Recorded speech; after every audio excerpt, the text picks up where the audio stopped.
اللهم صل على محمد وعلى آل محمد كما صليت على إبراهيم وعلى آل إبراهيم إنك حميد مجيد. اللهم بارك على محمد وعلى آل محمد كما باركت على إبراهيم وعلى آل إبراهيم إنك حميد مجيد. ربي اشرح لي صدري ويسر لي أمري واحلل عقدة من لساني يفقهوا قولي. السلام علیکم ورحمۃ اللہ وبرکاتہ. ہم اللہ رب العالمین سے دعا کے ساتھ پروگرام کا آغاز کرتے ہیں کہ اللہ رب العالمین ہمارا یہاں جمع ہونا پیارے رسول اللہ صلی اللہ علیہ وسلم کی محبت میں، اللہ رب العالمین اس کو قبول فرمائے. اللہ رب العالمین پیارے رسول اللہ صلی اللہ علیہ وسلم کی محبت کو ہمارے دلوں میں جو ہے اس میں اضافہ فرمائے، اور اللہ کرے کہ یہ محبت جو ہے وہ میرے اور آپ کی قیامت کے روز شفاعت کا سبب بنے.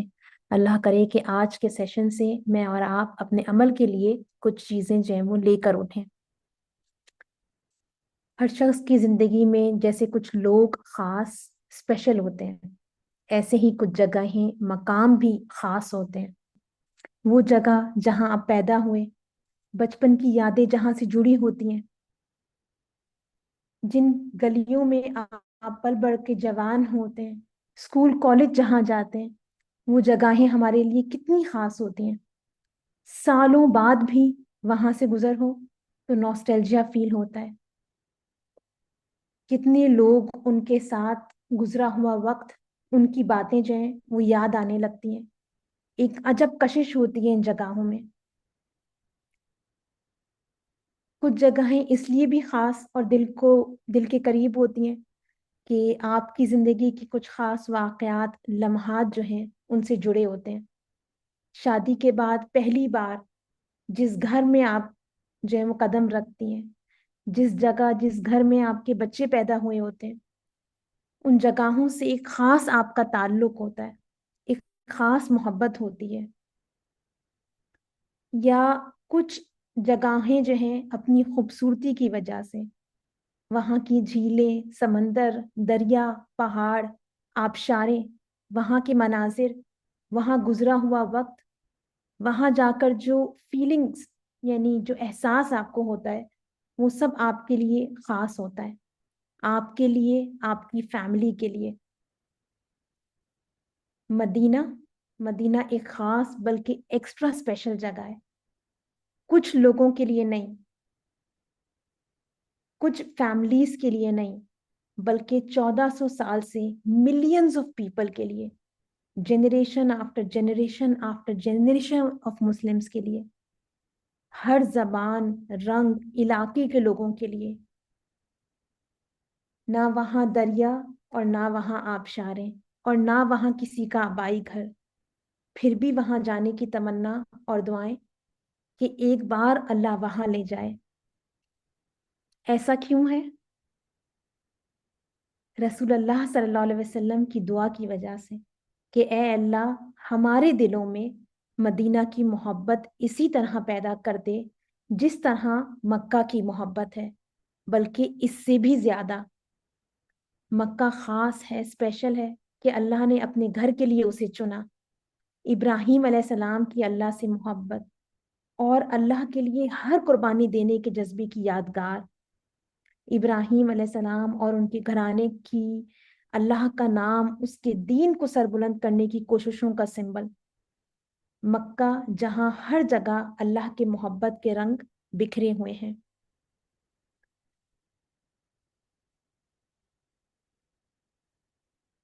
مدینہ رسول اللہ صلی اللہ علیہ وسلم اور ان سے جڑی یادوں کی وجہ سے خاص.